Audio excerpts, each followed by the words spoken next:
హైదరాబాద్ కూకట్పల్లిలో షాకింగ్ ఘటన చోటు చేసుకుంది. కూతురి డెడ్ బాడీని ఇంట్లో ఉంచుకొని ప్రార్థనలు చేసింది ఓ కుటుంబం. ఈ ఘటన స్థానికంగా కూడా కలకలం సృష్టించిందనే చెప్పాలి.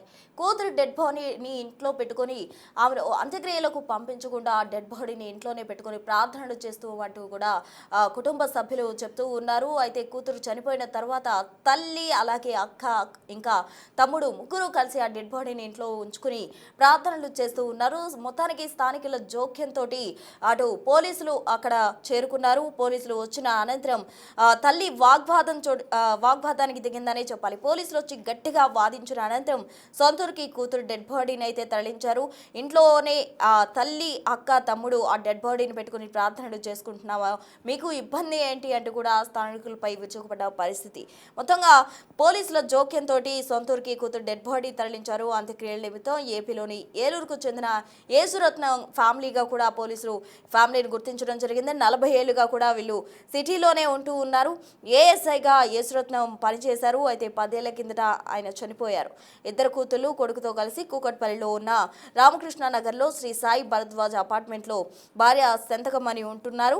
చిన్న కూతురు శైలజకు అనారోగ్య సమస్యలు ఉన్నాయి. ఈ నెల 13న శైలజ చనిపోవడంతో అదే రోజు మృతదేహాన్ని ఇంటికి తీసుకొచ్చారు కుటుంబ సభ్యులు. ఫ్రీజర్లో పెట్టి ఇంట్లోనే ప్రార్థనలు చేస్తూ ఉన్నారు. ఇంట్లో నుంచి దుర్వాసన వస్తోందని స్థానికులు అభ్యంతరం వ్యక్తం చేస్తూ ఉన్నారు.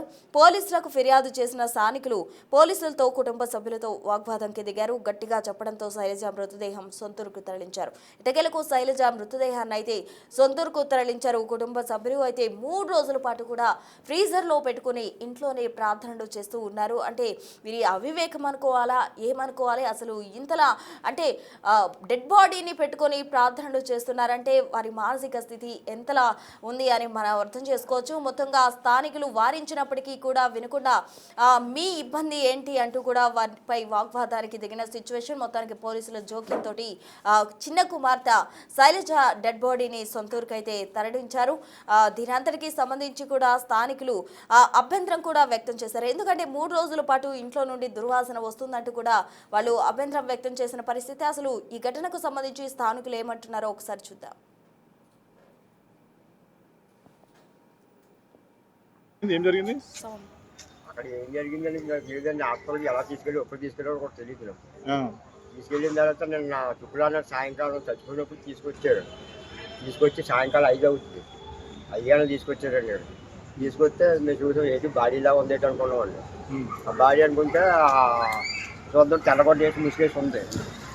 ముసుకేసి ఉంటే మళ్ళీ పైన దుప్పలేసి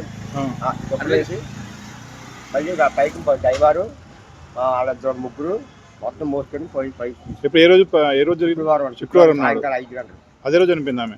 అప్పటి నుంచి ఇప్పుడు బయట రాలేదా? బయట రాలేదండి. అది ఏదైనా సరే తలుపులు తీయలేదండి, ఓపెన్ చేయట్లేదా? ఓపెన్ చేయట్లేదండి. అది ఎవరితోనే మాట్లాడండి, ఎవరితోనే చేయరండి. ఓకే, ఏ ఫ్లోర్? 3వ ఫ్లోర్ అండి. ఏం పేరు? నీ పేరు? అప్పారావు. ఏమైంది, ఏం జరిగింది అక్కడ? ఏం జరిగిందని లేదండి, హాస్పిటల్కి ఎలా తీసుకెళ్ళారో కూడా తెలియదు. తీసుకెళ్ళిన తర్వాత నిన్న శుక్రవారం సాయంకాలం చచ్చిపోయినప్పుడు తీసుకొచ్చి సాయంకాలం 5 అవుతుంది. 5 తీసుకొచ్చారండి. తీసుకొస్తే మేము చూసాం, ఏంటి బాడీలా ఉంది అనుకున్నామండి. ఆ బాడీ అనుకుంటే చూద్దాం తెల్లగొడ్డ వేసి ముసుకేసి ఉంది. ముసుకేసి ఉంటే మళ్ళీ పైన దుప్పలేసి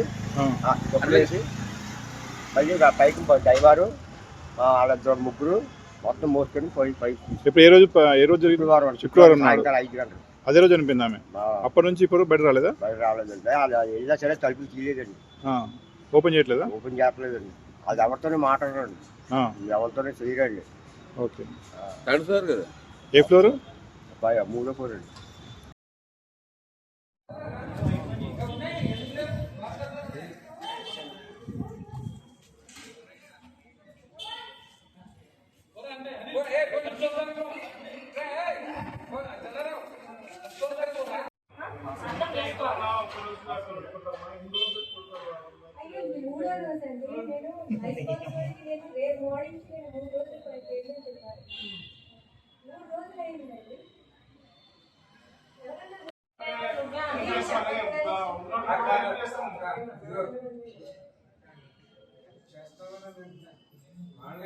ఎవరైతే పంపించారు అయ్యో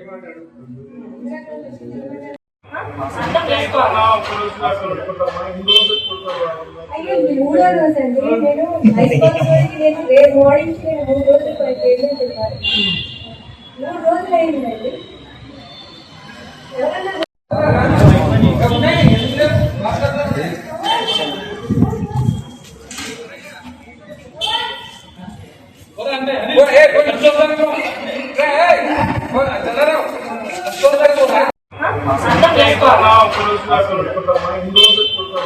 అయ్యో మూడో రోజు అండి నేను నేను రేపు మార్నింగ్ నేను 3 రోజులు పేమెంట్ ఇవ్వాలి 3 రోజులు అయిందండి ఎవరన్నా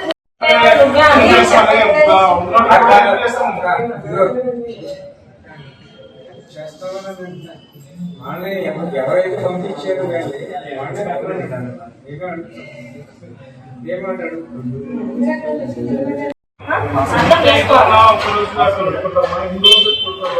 అయ్యో మూడో రోజు అండి నేను నేను రేపు మార్నింగ్ నేను 3 రోజులు పేమెంట్ ఇవ్వాలి 3 రోజులు అయిందండి ఎవరన్నా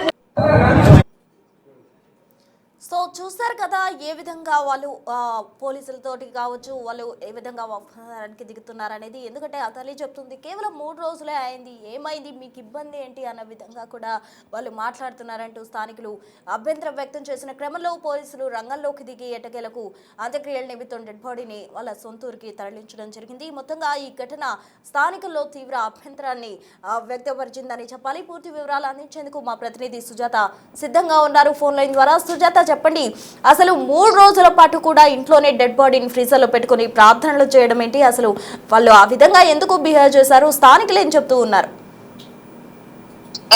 కూకట్పల్లిలో తన కూతురు చనిపోయిన ఇంట్లోనే 3 రోజుల పాటు డెడ్ బాడీని పెట్టుకుని ప్రార్థనలు చేస్తున్నటువంటి ఘటన చుట్టుపక్కల ఉన్నటువంటి వాళ్ళందరినీ కూడా ఆగ్రహం వ్యక్తం చేస్తున్నారు. ఆ ఘటన 3 రోజుల క్రిందట కూతురు చనిపోయింది, అంత్యక్రియలు చేస్తారు అని చెప్పేసి చుట్టుపక్కల ఉన్నటువంటి వాళ్ళంతా కూడా ఎదురు చూశారు. కానీ 3 రోజుల తర్వాత కూడా వాళ్ళు అంత్యక్రియలు చేయకపోగా చుట్టుపక్కల ఉన్నటువంటి వాళ్ళు వెళ్లి అడిగే ప్రయత్నం చేసినటువంటి నేపథ్యంలోనే మా కూతురు మా ఇష్టం, మీకేం సంబంధం అని చెప్పి వాళ్ళ మీద ఆగ్రహం వ్యక్తం చేయడంతో పోలీసులకి ఫిర్యాదు చేశారు. పోలీసులు వచ్చిన తర్వాత కూడా పోలీసులతో చాలా సేపు వాగ్వాదానికి దిగారు ఆ కుటుంబ సభ్యులు. నా కూతురు చనిపోయింది, మేము ఇంట్లో ప్రార్థనలు చేసుకుంటున్నాము, మేము అంత్యక్రియలు చేస్తాము అని చెప్పేసి వాగ్వాదానికి దిగారు. అయితే వీళ్ళ మెంటల్ కండిషన్ కొంతవరకు బాగోలేదు అని చెప్పి చెప్తున్నారు. అదే విధంగా సమంతక మణి వాళ్ళ చిన్న కూతురు శైలజ అనారోగ్య సమస్యల వల్లే చనిపోయింది.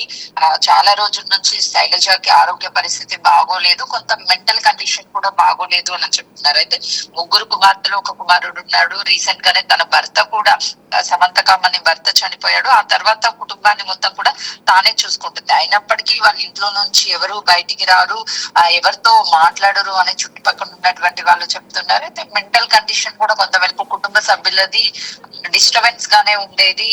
బయటికి వచ్చినప్పుడు వాళ్ళ బిహేవియర్ కానీ ఎవరితో మాట్లాడకపోవడం, కొత్త సీరియస్ గా ఉండడం, ఇవన్నీ కూడా చుట్టుపక్కల ఉన్నటువంటి వాళ్ళు గమనించాము అని చెప్తున్నారు. అయితే తన 3 పిల్లల్లో ఎవరికి కూడా పెళ్లి చేయలేదు సమంతకమణి. తన భర్త ఏఎస్ఐగా పనిచేశాడు, మంచి ఉద్యోగము జీతం ఉన్నప్పటికీ కుటుంబం మాత్రం కొంత మేరకు అంత దేవుడు ప్రార్థనలు అని చెప్పేసి ఎక్కువగా నమ్మడంతో పాటు ఇలా మూఢనమ్మకాలకు కూడా ఎక్కువ తావిస్తూ ఉంటారు అని చెప్పేసి చుట్టుపక్కల ఉన్నటువంటి వాళ్ళు అయితే చెప్తున్నారు. Prasanna right Sujatha, thank you. So మొత్తంగా చూస్తూ ఉన్నాం ఇక్కడ మూఢనమ్మకం అనేది ఎక్కువగా కూడా వాళ్ళు మూఢనమ్మకంతోనే ఈ విధంగా బిహేవ్ చేశారంటూ కూడా స్థానికులు ఇచ్చిన సమాచారం మీదకైతే అర్థమవుతుంది. మొత్తంగా చనిపోయిన కూతురు డెడ్ బాడీని ఇంట్లోనే ఉంచుకొని ప్రార్థనలు చేశారు ఆ కుటుంబం. తండ్రి చనిపోయి దాదాపు 10 సంవత్సరాలు పూర్తవుతుంది.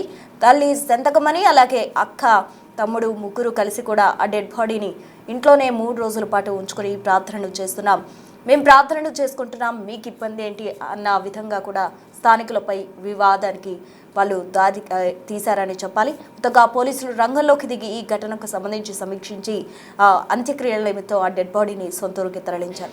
మొత్తంగా ఈ కుటుంబ పరిస్థితి చూస్తే మూఢనమ్మకం అనేది వాళ్ళు పెట్టుకున్నారు. ప్రార్థనలు చేస్తే డెడ్ బాడీ తిరిగి లేచి వస్తుందన్న నమ్మకంతో వాళ్ళు ప్రార్థనలు చేసినట్టు కూడా స్థానికులు చెబుతూ ఉన్నారు. మొత్తంగా ఈ ఘటన స్థానికుల్లో తీవ్ర అభ్యంతరాన్ని వ్యక్తం చేసే విధంగా చేసిందని చెప్పాలి.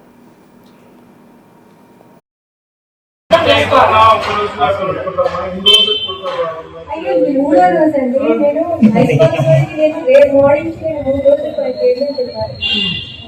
3 రోజులు అయిందండి. ఎవరన్నా